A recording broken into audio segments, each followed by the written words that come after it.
Look, if you clicked on this video, it's probably because you're desperate to understand why women test you like you're some kind of lab rat, right? And let me warn you right now, if you think this is just another little class on how to become the ultimate alpha male without even getting off the couch, you can leave now. This is going to hurt, but it's the truth no one tells you. Because guess what? If you're still trying to crack the code of women, the problem isn't them, it's you. Yeah, you. Walking around thinking you know it all but keep tripping over your own feet. If you don't want to hear some hard truths and prefer to stay in your fantasy world, leave now. But if you're ready to be roasted and maybe learn something along the way, watch until the end. It's going to hurt, but who knows? Maybe you'll finally stop being the puppet of your own failure. Because of course, most guys live in a bubble without the slightest idea when they're being tested by a woman. Especially when she wants to know if you're the real alpha or just another one barking loudly but not biting. What you need to understand about these tests, because clearly you don't, is that when she challenges you like this, it actually means she's finding you attractive. Yes, my friend, tests are a good thing. She's there, remotely considering that you could be the alpha of alphas, but obviously she needs to confirm that you're not just another extra in this story. Now comes the fun part. The real game starts here.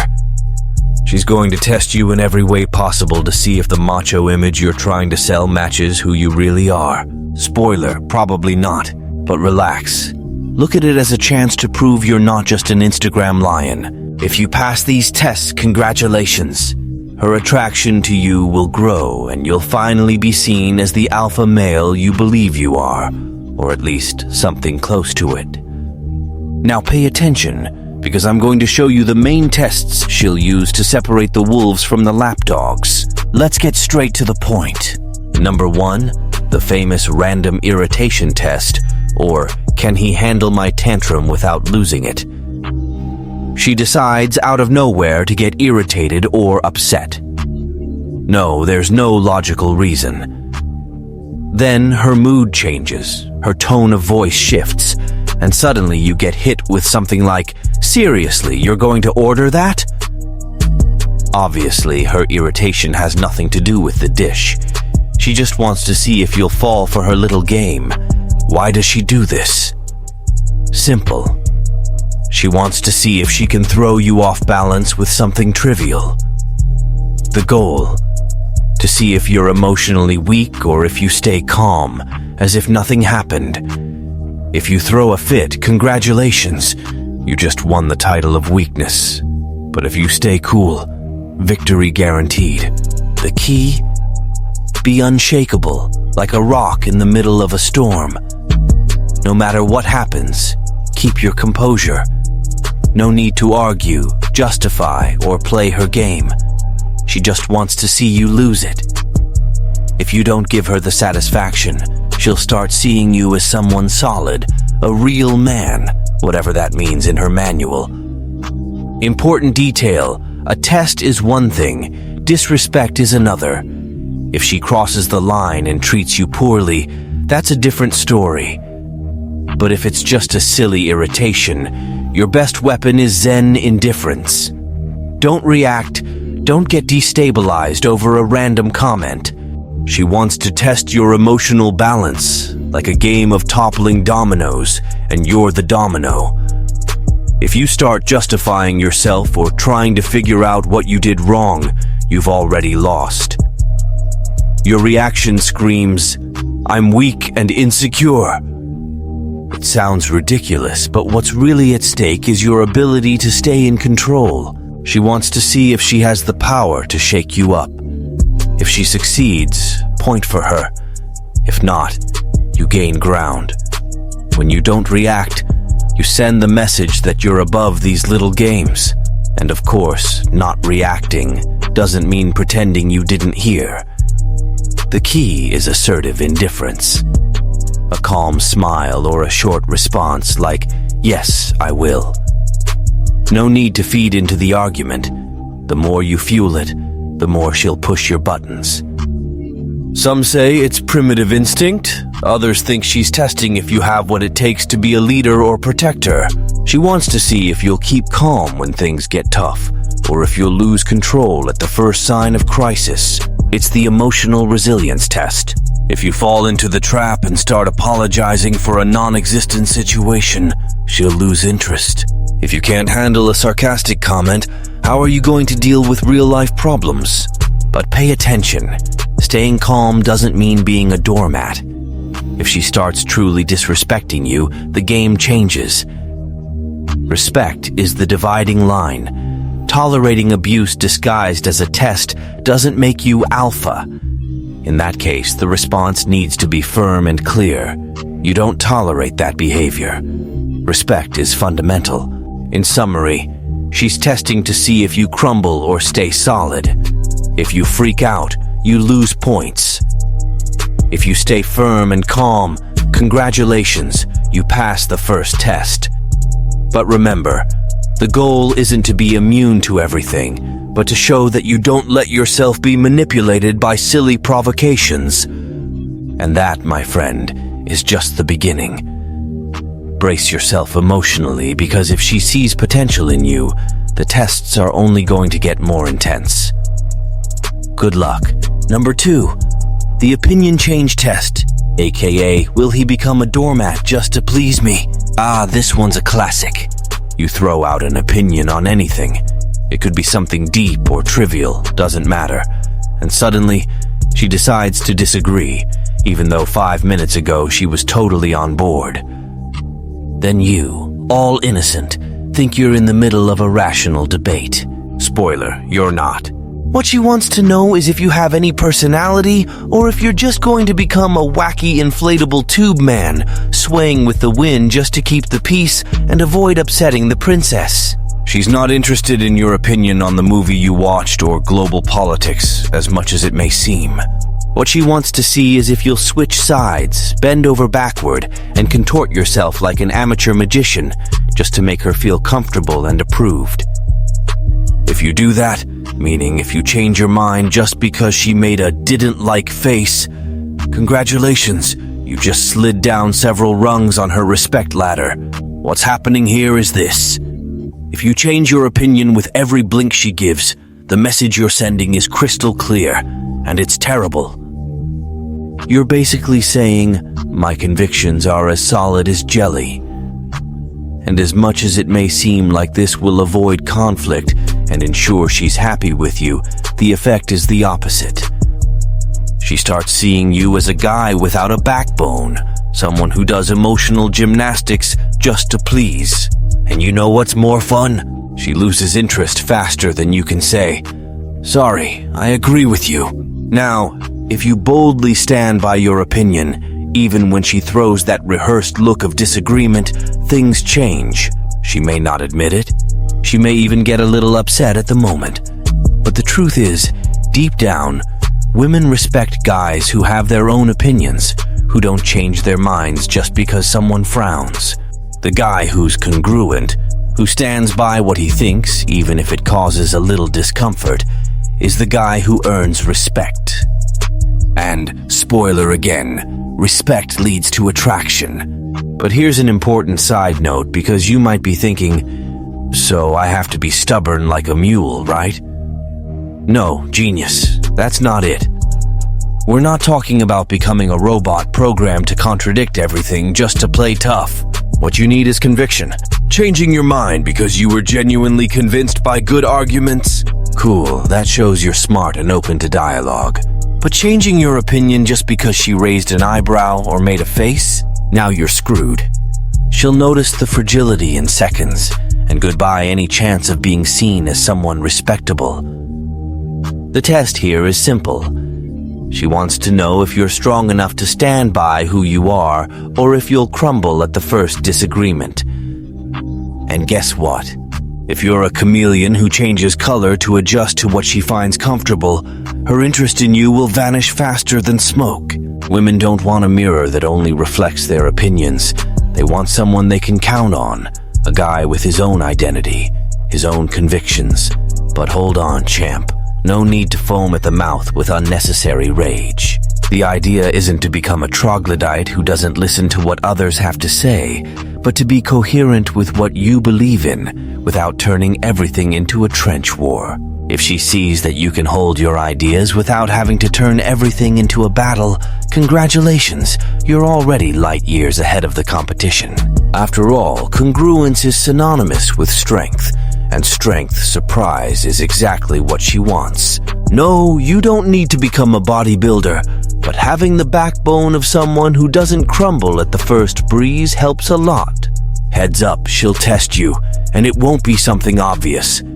It'll come disguised with a sweet smile or an innocent disagreement. But if you mess up, don't waste time asking, "What did I do?" You'll know, and so will she. Now, if you're tired of being the ventriloquist's dummy, of being treated as disposable, the time to change is now. It's time to put an end to this nonsense. You know that ebook in the video description? Read it. Seriously. After this, you'll learn to play this dirty game on equal terms and make her deeply regret underestimating you. Stop being the spare tire. Stop being the throwaway. And become the man she'll regret down to her last strand of hair for leaving behind. Humiliation never again. Time to turn the game around.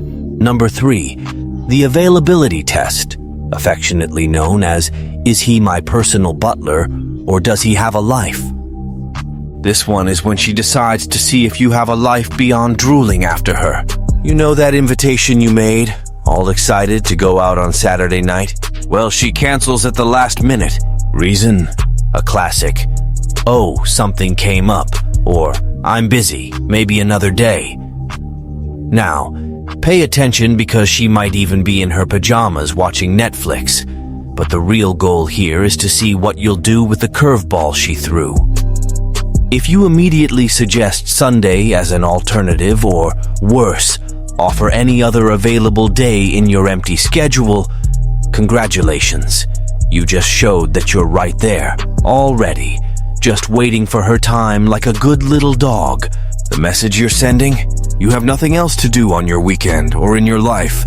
And what does that scream? Desperation disguised as availability. And buddy, she'll notice that as quickly as the excuse she made up to cancel. High-value men, the ones who really have interesting lives, friends, hobbies, goals, and of course options, don't sit around waiting for any scraps of attention. If she cancels, fine, her problem. Your response is not to rearrange your schedule to fit her mood or agenda. The ideal is to make it clear that your time is valuable. Maybe you could suggest a new date, but it has to be with class. Something like, cool, we'll talk later. Simple. No desperation, no chasing. Because deep down, what you're saying is, I don't need to rearrange my life just because you're playing a little game here. You want to know what really attracts her? Knowing that you have a life that doesn't revolve around her. You have things to do, people to see, places to go. If she wants to be part of that, great. If not, life goes on. And the more she realizes that you're not always available, the more she'll value you. Why? Because no one values what's easy, available anytime, anywhere. And, my dear, if you're always there, ready whenever she snaps her fingers, you just lost the charm. Now don't confuse this with playing hard to get in a pathetic way, like, I'm going to ignore her to show I'm busy. It's not about pretending to be busy, it's about being busy. Having a real life with real interests. That doesn't depend on her mood. When she feels that you're not desperate for her attention, that you're not a doormat waiting for her to walk on, she starts to see you differently. You know that pre-selected concept? The guy who has options? That's the point. She wants to know that if she messes up, there are other people and things in your life that will fill that space. And that, ladies and gentlemen, is what sparks real interest. And here's the final detail, the master stroke. When you're not available every time she decides to test you, the game changes. She starts to see that your time has value, that you're a guy who makes his own choices, and that, to her, is irresistible. Because deep down, this whole availability game is just to answer one question. Are you the guy she needs to win over, or just another desperate one who's going to mold himself around her will? So next time she gives you that famous, "I can't today," the best response is to smile, carry on with your life, and make it clear that when or if you guys go out, it'll be on your schedule, not hers. Number 4, the final test, the self-esteem test, also known as, are you the protagonist or just an extra in your own life? And now, my friend, we've reached the final test, the coup de grace, the kick in the ribs when you're already down. The most brutal test of all, because it's not about how you react to her, but who you really are. This is the self-esteem test. No, I'm not talking about fake self-esteem, the kind you try to stick together with Instagram motivational quotes. I'm talking about your essence, how you see yourself in the world. And let me warn you, she'll smell your insecurity from miles away. The self-esteem test is subtle but ruthless. She will, without warning, put your confidence to the test in a way only someone who truly doesn't know themselves will fall for. It could be a joke disguised as a critique, a comment about your appearance, your career, your choices. Something that seems innocent but is actually there to see if you'll crumble. She might throw out something like, "Wow, do you really think that project is going to work?" Or, "You're going out dressed like that?" The intention? To make you doubt yourself. So, my friend, how are you going to react? If deep down you're that guy who wears a suit of confidence just to hide the emptiness inside, she'll see that in a heartbeat. If you start to falter, justify yourself, or worse, change your behavior because of a critique disguised as a joke, you've just dug your own grave. Because the message you're sending is clear. I depend on external approval to feel good about myself. And you know what's tragic about that? When she sees that you're a well of insecurity, the respect vanishes as fast as your dream of being the alpha you thought you were. Now, if you have true self-esteem, not the kind shoved down your throat by a self-help coach, but a solid confidence rooted in who you are, then, my friend, nothing she says will shake you. She can throw out that sarcastic little joke, that subtle comment that would make any other guy tremble, and you simply won't give a damn. And not because you're trying to play the tough guy, but because you don't need her validation or anyone's to know who you are. If she doesn't like what you're wearing, too bad for her. If she thinks your project won't work, that's her problem, because you know what you're doing. That's the true alpha, the guy who doesn't need anyone to feel complete. And here's the punch in the gut. If you still depend on her or anyone else's opinion to know your worth, you've already lost. Because the high-value guy, the guy who truly stands out, is the one who knows who he is, without needing anyone to point the finger and say, "Congratulations, you're amazing." He already knows. And guess what? That's what she really wants. She wants to be by the side of someone who inspires her, someone who is solid inside, who doesn't tremble at the first cheap provocation. So, if she challenges you, if she throws out that acidic comment, the response is not to fight back or chase validation. It's absolute indifference. Because your value doesn't come from what she thinks or what the world thinks. And my friend, when you reach this point, the point where nothing shakes your perception of yourself, you don't just pass the test, you crush the test. You become the guy she's looking for, the guy everyone respects because you're not for sale. And that, partner, is the final test. If you pass this one, there are no more games, no more drama, because you'll be at a level that few ever reach, being unshakable. So that's it. If you've learned anything from this video, understand this. She doesn't want the guy who does emotional acrobatics to please, who changes his mind because he's afraid to displease, or who's always available like a waiter desperate for tips. She wants someone real, a guy with posture, with convictions, who has his own life and, above all, doesn't need external validation to know his own worth. These tests are her way of seeing who you really are, and there's no point in trying to play the game if you're not the game. Passing these tests isn't about tricking or manipulating. It's about being the man who doesn't need approval, who has his life so well put together that no one, not even her, can knock you off your center. If you're that guy, you've already won. Now go, stop watching video after video thinking it's going to magically transform you. Grow up, fix your life, and be the man she'll want to follow. Not because you said so, but because she'll feel that you're the only one worth it. End of discussion.